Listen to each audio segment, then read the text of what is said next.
Assalamualaikum warahmatullahi wabarakatuh. Perkenalkan, nama saya Tita Livia Depi dari kelas Farmasi 2E. Saya akan sedikit menjelaskan tentang analisis kation AS3+ dan anion PO4-. Analisis kualitatif merupakan suatu proses dalam mendeteksi keberadaan suatu unsur kimia dalam cuplikan yang tidak diketahui. Analisis kualitatif merupakan salah satu cara yang paling efektif untuk mempelajari kimia dan unsur-unsur serta ion-ionnya dalam larutan. Dalam metode analisis kualitatif, kita menggunakan beberapa pereaksi, diantaranya pereaksi golongan dan pereaksi spesifik. Kedua pereaksi ini dilakukan untuk mengetahui jenis anion atau kation satu larutan. Regensia golongan yang dipakai untuk klasifikasi kation yang paling umum adalah asam klorida, hidrogen sulfida, amonium sulfida, dan amonium karbonat. Klasifikasi ini didasarkan apakah suatu kation bereaksi dengan reagensia ini dengan membentuk endapan atau tidak, sedangkan metode yang digunakan dalam skema yang kaku karena anion termasuk dalam lebih dari satu golongan. Untuk tujuan analisis kualitatif sistematik, kation-kation diklasifikasikan dalam 5 golongan berdasarkan sifat-sifat kation itu terhadap beberapa reagensia. Dengan memakai apa yang disebut reagensia golongan secara spesifik, dapat kita tetapkan ada tidaknya golongan-golongan kation dan dapat juga memisahkan golongan-golongan ini dengan pemeriksaan lebih lanjut. Selain merupakan cara yang tradisional untuk menyajikan bahan, urutan-urutan ini juga memudahkan dalam mempelajari reaksi-reaksinya. Reagensia golongan yang dipakai untuk klasifikasi kation yang paling umum adalah asam klorida, hidrogen sulfida, dan amonium karbonat. Klasifikasi ini didasarkan atas apakah suatu kation bereaksi dengan reagensia ini dengan membentuk endapan atau tidak. Jadi boleh kita katakan bahwa klasifikasi kation yang paling umum didasarkan atas perbedaan kelarutan klorida, sulfida, dan karbonat dari kation tersebut. Anion adalah atom negatif bila kelebihan elektron. Anion atau ion negatif terletak pada golongan utama dan tergantung pada kelarutan garam-garamnya, baik itu garam perak, garam kalsium, garam barium, ataupun garam zinknya. Dalam kimia analisis kualitatif dikenal suatu cara untuk menentukan ion atau kation atau anion tertentu dengan menggunakan pereaksi selektif dan spesifik. Pereaksi selektif adalah pereaksi yang memberikan reaksi tertentu untuk satu jenis kation atau anion tertentu. Dengan menggunakan pereaksi ini mungkin terlihat adanya perubahan-perubahan kimia yang terjadi. Misalnya terbentuknya endapan, terjadi perubahan warna, bau, dan timbul gas.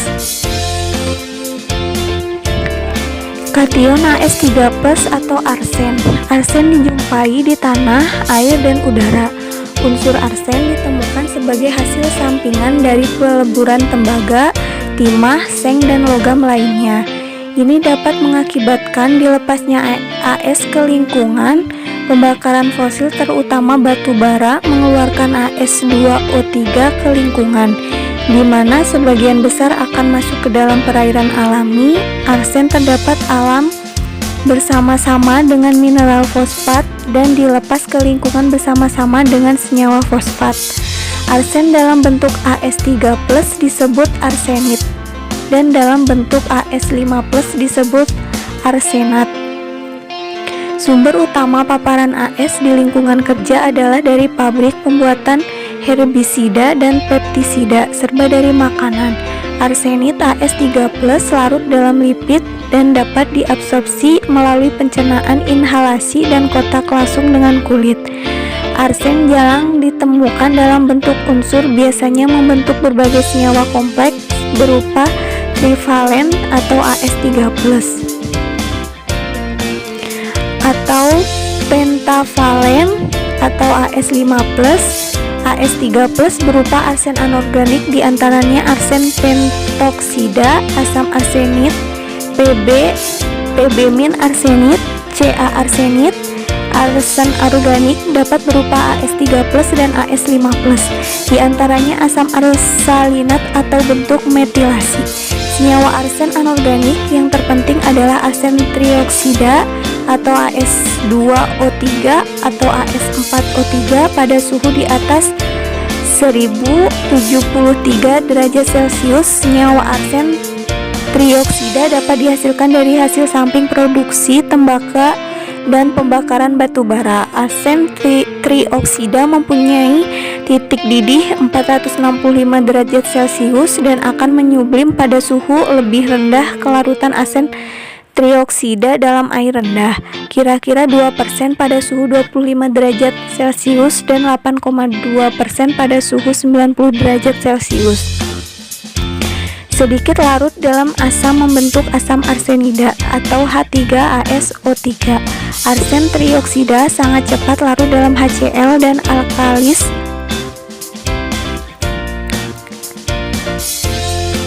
Alat dan bahan.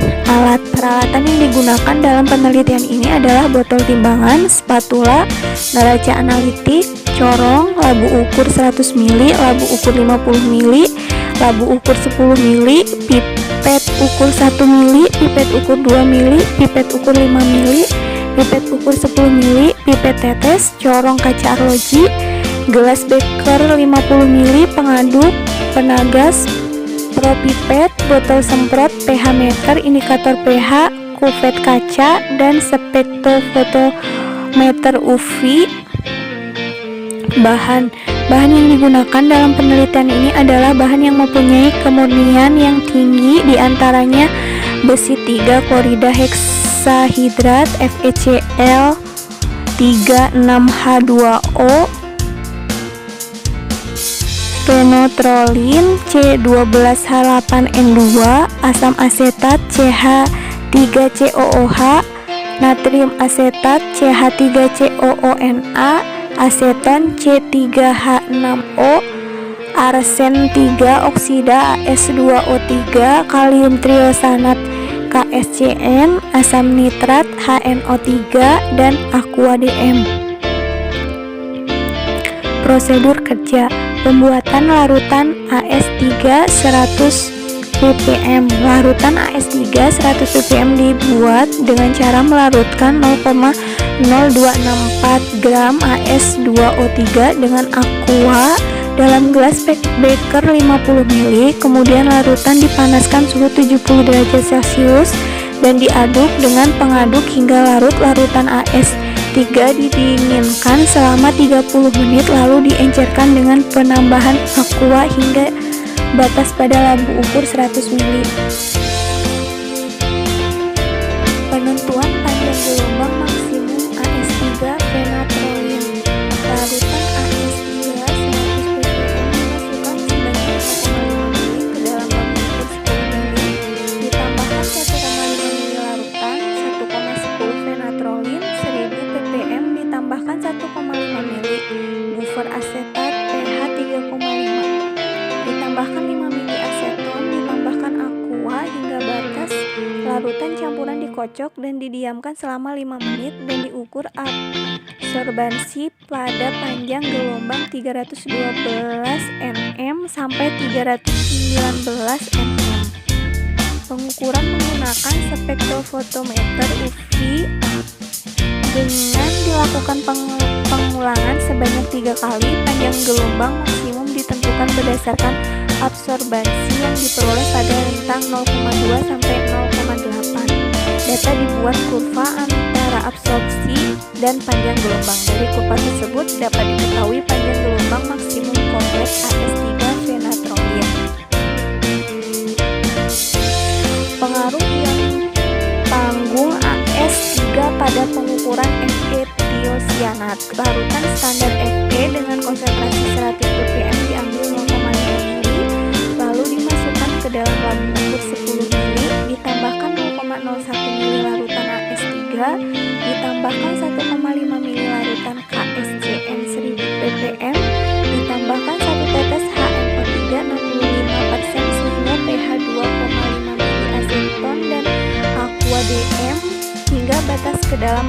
10 ml tersebut.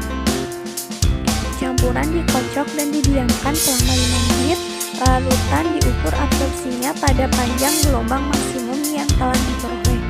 Tiap prosedur diulang sebanyak 3 kali dan dibuat kurva kalibrasi antara absorbansi Y dan konsentrasi X.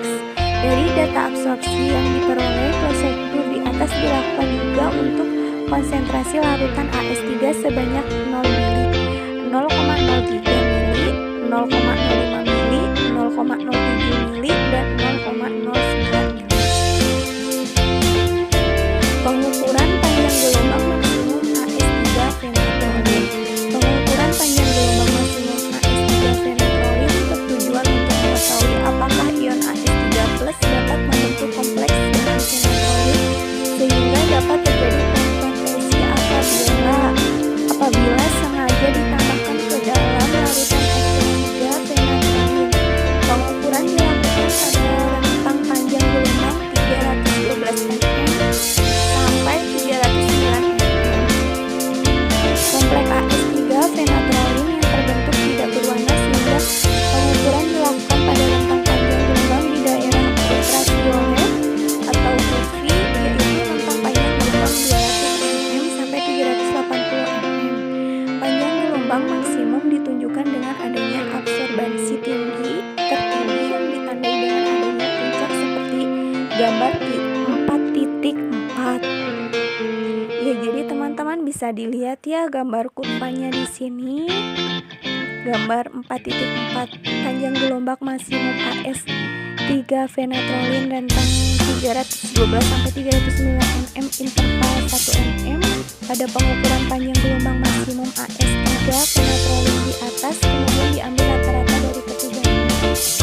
Berikut ini kurva panjang gelombang maksimum rata-rata AS3 fenatrolin pada gambar 4.5. Bisa dilihat ya teman-teman, ini gambarnya. Jadi ini panjang gelombang maksimum rata-rata S3 fenatrolin rentang 312 sampai 319 mm interval 1 mm. Kurva pada gambar 4.5 menunjukkan bahwa panjang gelombang maksimum AS3 fenatrolin yang dihasilkan terletak pada 317 mm dengan absorbansi sebesar 1230.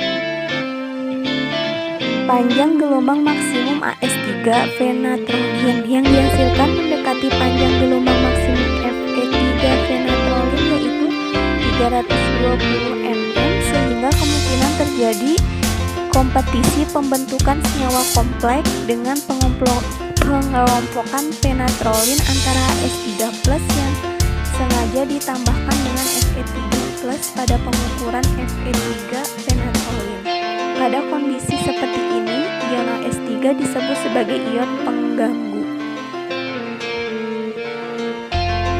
Selanjutnya, pengukuran pengaruh ion AS3+ terhadap kompleks Fe3 tiosanat. Pengukuran pengaruh ion AS3+ terhadap kompleks Fe3 tiosanat menggunakan metode yang sama halnya dengan kompleks Fe3 fenatrolin. Data pengaruh ion AS3+ ditunjukkan pada tabel 4.11. Jadi bisa kita lihat ya teman-teman, ini tabelnya. Pada tabel 4.11 dapat diketahui bahwa semakin besar konsentrasi AS3 maka semakin kecil absorpsi yang dihasilkan, sehingga dapat diprediksikan bahwa adanya gangguan dari ion AS3 pada pengukuran kompleks Fe3 tiosanat. Apabila diplot suatu grafik linier dengan sumbu E sebagai konsentrasi dan sumbu Y sebagai absorbansi, maka didapat kurva pada gambar 4.24. Ini bisa kita lihat gambar kurvanya di bawah ini. Gambar 4.24 pengaruh ion AS3+ terhadap absorbansi Fe3 tiosanat. Pada pengukuran pengaruh ion AS3+ terdapat Terhadap absorbansi Fe3 tiosanat yang dilakukan 3 kali, kemungkinan diambil rata-rata dari ketiganya. Berikut ini kurva pengaruh ion H3+. Terdapat absorbansi rata-rata Fe3 tiosanat pada gambar 4.25. Dari data absorbansi pada tabel 4.11 dapat diketahui persentase recovery Fe3+ dengan menghitung konsentrasi Fe3+ yang ditambahkan dengan ion H3+. Data persen recovery Fe3+ akibat pengaruh penambahan ion H3+ ditunjukkan pada tabel 4.12. Ya, jadi dari kesimpulan dari kation H3+ yaitu berdasarkan penelitian yang telah dilakukan dapat diketahui bahwa ion H3+ dapat mengganggu pengukuran besi dalam bentuk kompleks Fe3, fenatrolin, dan Fe3 tiosanat yang dibuktikan dengan terjadinya penurunan absorbansi pada penambahan konsentrasi ion H3+ yang semakin besar. Ion H3+ mulai mengganggu pada konsentrasi 0,5 ppm dengan presentasi recovery Fe3. Fenatrolin atau panjang gelombang maksimum 320 nm sebesar 76,53% dan pada konsentrasi 0,3 ppm dengan persentase recovery Fe3 tiosanat atau panjang gelombang maksimum 458 nm sebesar 75,36%. Selanjutnya yaitu percobaan kedua, yaitu identifikasi anion PO4-. Alat dan bahan: pipet tetes, serak tabung reaksi, hot plate, gelas kimia, penjepit tabung, kertas lakmus. Bahan: PO4-, AgNO3, BaCl, FeCl3. Prosedur kerja yaitu PO4- ditambah HNO3, kemudian ditambahkan amonium molibat. Kemudian PO4- ditambahkan HNO3, ditambahkan AgNO3. Selanjutnya PO4- ditambah HN ditambah BaCl. Berikutnya PO4- ditambah HCl tambah FeCl3. Data hasil pengamatan identifikasi anion. Perlakuan: PO4- 3 tetes ditambah 1-2 tetes AgNO3. Reaksinya PO4- tambah AgNO3 sama dengan Ag PO43 plus NO3. Terjadi endapan berwarna kuning. Selanjutnya 3 tetes PO4- ditambah BaCl2. Reaksinya PO4- ditambah BaCl2 sama dengan Ba2PO42 ditambah Cl3. Terjadi endapan berwarna putih. Dan yang terakhir 3 tetes PO4- ditambah FeCl3. Reaksinya PO4- ditambah FeCl3 sama dengan FePO43 ditambah Cl. Terjadi endapan berwarna putih. Pembahasan. Percobaan pertama yaitu pada sampel PO4- yang diasamkan dengan HNO3 kemudian direaksikan dengan AgNO3 membentuk endapan berwarna kuning. Hal ini sesuai dengan teori bahwa ketika sampel PO4- direaksikan dengan AgNO3 akan terbentuk endapan kuning perak ortofosfat normal Ag3PO4 yang larut dalam amonia encer dan dalam asam nitrat encer. Reaksi HPO4 2- ditambah 3Ag+ sama dengan Ag3PO4 ditambah H+. Percobaan kedua yaitu masih pada sampel PO4- yang diasamkan dengan HCl encer kemudian direaksikan dengan BaCl2 membentuk endapan berwarna putih. Hal ini sesuai dengan teori bahwa ketika sampel PO4- direaksikan dengan BaCl2 akan membentuk endapan amorf yang putih yaitu barium fosfat sekunder yang larut dalam asam mineral encer dan dalam asam asetat. Reaksinya HPO4 2- ditambah Ba2- sama dengan BaHPO4. Percobaan ketiga yaitu masih pada sampel PO4- yang diasamkan oleh HCl encer, kemudian direaksikan dengan FeCl3 membentuk endapan berwarna putih. Hal ini sesuai dengan teori bahwa ketika sampel PO4 direaksikan dengan FeCl3 akan membentuk endapan putih kekuningan besi 2 fosfat yang akan larut dalam asam mineral encer. Reaksinya HPO4 2- ditambah Fe3+ sama dengan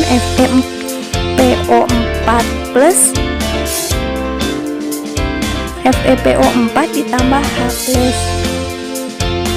Sekian dan terima kasih dari presentasi dari saya. Bila ada kekurangan mohon dimaafkan. Wassalamualaikum warahmatullahi wabarakatuh.